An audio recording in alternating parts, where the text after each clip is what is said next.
হাজার বছর এই সংসারে থাকতে চাই, সংসার করতে চাই, আপনি ইচ্ছা করেন অবশ্যই হবে। ইচ্ছা করেন আমি যদি ধনী হতাম, করেন ইচ্ছা, তাহলে বহু জন্ম পরে আপনাকে ধনী বানিয়ে ইচ্ছা পূর্ণ করে দিয়ে বলেন। মানে যা খুশি তাই ইচ্ছা করতে পারেন, প্রত্যেকটা ইচ্ছা পূর্ণ হবে যদি ইচ্ছা করেন যে হে গোবিন্দ আমি যেন তোমার চরণ আশ্রিত হতে পারি, আমি তোমার সেবায় অংশগ্রহণ করতে পারি, আমি যেন তোমার ভক্ত সঙ্গ করতে পারি, এই ভক্তের চরণ দুলি যেন আমি সদা অঙ্গে মানতে পারি, আমি যেন ভক্তের সাথে চলতে পারি, ভক্তের কাছে থাকতে পারি, ভক্ত যেন আমার সবকিছু হয়, আমি যেন অন্য চিন্তায় না যাই, শুধু ভক্ত চিন্তাতেই থাকি, ভগবান তোমার চিন্তায় থাকি, তোমার ধামের চিন্তায় থাকি, তোমার সেবার চিন্তায় থাকি। এই ইচ্ছা যদি কেউ পোষণ করেন তাহলে অবশ্যই সেটাও পূর্ণ হবে। আর এই ইচ্ছাটাই হলো প্রত্যেকটা জীবের এক ঐকান্তিক কর্তব্য এবং সেটা নগদ। এখন আমি এই জগৎ চাই না, সংসার চাই না, জনম চাই না, আমি দাম চাই না, আমি এখন যেখানে আছি সেটা আমি চাই না, এই মর জগতের আমার দরকার নেই, আমি তোমার কাছে ফিরে যেতে চাই। কারণ এখানে আসবো আর জ্বলবো, কষ্ট পাবো, আমি আর চাই না। এখানে যতবার আসবেন ততবারই তো কষ্ট পাবেন। এখানে আপন বলতে কাউকে পেয়েছেন? কেউ কি আপনার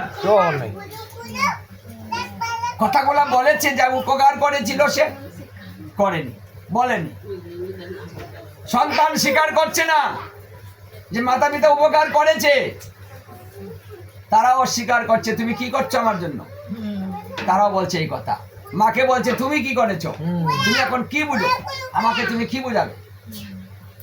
মানে সবাই অবুঝ হয়ে যাবেন, কারণ সবাই অস্বীকার করবে তুমি কিচ্ছু করোনি। তাহলে এই জগতে আমরা আরো আসবো, আরো দরকার ওদের না। প্রতিনিয়ত জ্বালাচ্ছে, পোড়াচ্ছে, আঘাত দিচ্ছে, কথা বলছে, চিন্তা করছে না যে আমি এটা কথা বলছি সে আঘাত পাবে, কষ্ট পাবে, না কথাটা বলবো না, কথাটা কিন্তু বলছে, রাখছে না লুকিয়ে, না বলে দিচ্ছি। হায় রে কষ্ট, প্রতিনিয়ত আমরা সংসার থেকে আঘাত পাচ্ছি, সহ্য করতে পারছি না, প্রতিনিয়ত মন চায় মরে যাই, সংসারটা ত্যাগ করে দেই, কিন্তু পাচ্ছি না। আমরা এমন একটা স্থানে পৌঁছে গেছি যে আমরা মরতে পারতেছি না, আবার বেঁচে থাকতেও পারতেছি না, মনের কথা কারোর কাছে বলতেও পারছি না, সহ্য করতে পারছি না। না মরছা, হ্যাঁ, না মরে বেঁচে থাকা, খুব অসহায়, মানে নিজেকে খুব অসহায় মনে হচ্ছে। কতজন ছিল আমার, অনেক ছিল বন্ধু বান্ধব, অনেক সাথী ছিল, আজকে একা হয়ে গেলাম, হাসে নেই কেউ, একটা কথা বলার কেউ নেই, একটু বোঝানোর কেউ নেই, আমার দুঃখটা বোঝার কেউ নেই। মানে কেউ কিন্তু বুঝতে চাচ্ছে না যে আমি কত কষ্টে আছি। সবাই তিরস্কার করবে, হাসাহাসি করবে, আর কষ্টটা বাড়তে থাকবে। এই জন্য প্রহ্লাদ বলেছে হে প্রভু, এই জীব সহসাই যেন মুক্তি লাভ করতে পারে, এই জীবের দুঃখ কষ্ট যেন না হয়, তার জন্য ঘরে ঘরে বৈষ্ণবের প্রয়োজন। বৈষ্ণবের কৃপা ভিন্ন, তোমার কৃপা সম্ভব নয়। কারণ তুমি বলেছো বৈষ্ণবে যদি কৃপা করে বলে যে তোর কল্যাণ হোক, আমি আশীর্বাদ করি, তাহলে তুমি তা গ্রহণ করো, পালন করো। ভক্তের কথা তুমি নষ্ট করো না। ভক্তের কথা দেওয়া, ভক্তের মর্যাদা যেন ক্ষুণ্ণ না হয় সেই দিকে তুমি লক্ষ্য রাখো, যার জন্য বৈষ্ণবের প্রয়োজন। বৈষ্ণব দর্শন করিলে জীবের পাপ বিনষ্ট হয়। তাহলে কলিজীব তো ভজন করতে পারবে না, যেহেতু ভজন করতে পারবে না ওদের পাপ বিনষ্ট হবে কি করে? মানুষ তো সংসার জীবনে অসংখ্য পাপ করে চলেছে, প্রতিনিয়ত পাপ হচ্ছে, জানা অজানা কিছু পাপ আছে আমরা জানি না, আমরা করে ফেলছি। কিছু কথা আছে সেই কথাতে পাপ হয়, কিন্তু জানি না যে কথাটার মধ্যে পাপ হবে, বুঝতেই পারছি না, কিন্তু পাপটা হয়ে গেল। তাহলে এই যে হচ্ছে, জীবের মুক্তির উপায় কি হবে প্রভু? যে বৈষ্ণব যদি গৃহে আসে, বৈষ্ণবকে যদি দর্শন করা হয়, তাহলে দর্শনের সঙ্গে সঙ্গে পারাদ্য কর্মফল নাশ প্রাপ্ত হয়। যদি দর্শনে পাপ চলে যায়, এর চাইতে বড় ভজন আরো হতে পারে? এত সহজ ভজন, এটা গঙ্গার চাইতে অতি উত্তম। গঙ্গায় তো কষ্ট করে যেতে হয়, ডুব দিতে হয়, তারপরে সে পাপ যাবে। আর এখানে আমি বাড়ি থেকে দর্শন করলি, পাপ চলে যাচ্ছে, হ্যাঁ, বিনা কষ্টে। তাই তুমি ঘরে ঘরে বৈষ্ণব দাও। নৃসিংহদেব প্রহ্লাদকে কথা দিয়েছিলেন, হে প্রহ্লাদ, তোমার যুক্তি, তোমার বুদ্ধি, হ্যাঁ, জীবের জন্য তোমার ভালোবাসা, পরহিতকারী তুমি, হ্যাঁ, নিজের জন্য কিছু চাইলে না, জগতের কল্যাণের জন্য তুমি এই বরটা চাইলে। যে নিজের কল্যাণের জন্য কিছু চায় না, পরের কল্যাণ চায়, তার কল্যাণ আমি স্বয়ং নিজে করে থাকি। দেখুন, আমরা যদি আমাদের কল্যাণ আমরা না চাই, তাহলে তিনি কিন্তু স্বয়ং নিজের কল্যাণটা করে দিবেন। ভক্ত যদি অন্যের কল্যাণ চায়, তাহলে ভক্তের কল্যাণ স্বয়ং তিনি করে দিবেন, কথা দিলেন। ভক্ত যদি বিপদে পড়ে, সেই বিপদ থেকে আমি রক্ষা করব, কথা দিলাম।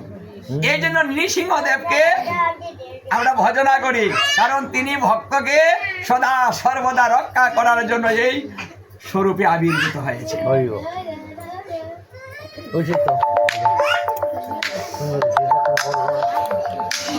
দেখুন, তাহলে এই যে মাসটা, এই মাস নিয়ম সেবা যেভাবে করা হয়, ঠিক সেই নিয়মে এই মাসটা অতিবাহিত করিতে হয়। এই মাসে নিয়ম ধরতে হয়, নিয়ম ধারণ করতে হয়, কারণ নিয়ম মাসের চাইতেও এই মাসের মাহাত্ম্য বেশি। আমরা তো লাভের জন্য সবাই পাগল, তাইলে মাসটা যদি লাভজনক হয়, কারণ সময় তো হাতে নেই। আমি একটা মাস যদি সঠিক নিয়মে পালন করতে পারি, তাহলে এক মাস দিয়ে আমার সমস্ত পাপকে খণ্ডন করে আমি মুখকে পৌঁছে যেতে পারি।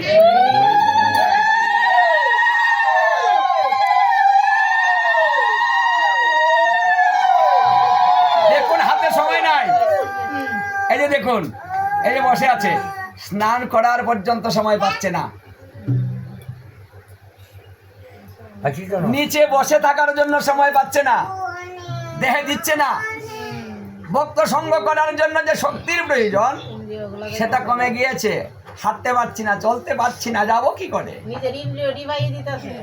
এখন এই যে আপনি ওই অন্য আপনাকে কি করে দিবে? আপনার দেহের মধ্যে যারা বাস করে, তারাই তো আপনার শত্রু, ওরাই তো আপনার নয়। দিনে দিনে গড় জীর্ণ হবে, বাঁধন যাবে কষে, তাই দেখিয়া বন্ধু বান্ধব চলছে যার যার দেশে। দিনে দিনে গড় জীর্ণ হয়ে যাচ্ছে, শক্তিটা কমে যাচ্ছে, দুঃখগ্রস্ত হয়ে যাচ্ছি। আজকে এটা, কালকে এটা, পরশু এটা, একটার পরে একটা ধরে আছে, ছাড়ছে না। কিরে, আমি আগে তো এমন ছিলাম না, দিন দিন এমন হয়ে যাচ্ছে কেন? হ্যাঁ, কারণ আস্তে আস্তে ইন্দ্রিয়গুলা নিস্তেজ হয়ে যাচ্ছে, তার দেশে যাওয়ার সময় হয়ে যাচ্ছে, সে তার রাস্তা খুঁজে নিচ্ছে। এই দেহ দুর্বল হবে, সব ইন্দ্রিয় দেহ থেকে বের হয়ে চলে যাবে। ইন্দ্রিয় যখন দুর্বল হবে, এই দুর্বল দেহে, পুরাণ দেহে, জীর্ণ দেহে আমার ভগবান থাকে না। সে আবার একটা নতুন দেহ বেছে নেয়, ওই জীর্ণ দেহটাকে পরিত্যাগ করে পরমাত্মা বেরিয়ে চলে যায়। ঠিক আছে, দিন দিন তাই হচ্ছে। আগে কি ছিলাম, এখন কি হচ্ছি, দেহে বলে দিচ্ছে। এই জন্য ভগবান জীবকে চিঠি দেয়, কিন্তু জীব চিঠি দেখে না, চিঠিগুলা দেখে না, পড়ে না, চিঠি দিয়ে যাচ্ছে। আর আমরা চিঠিটা এই দেখে রাখার চেষ্টা করছি।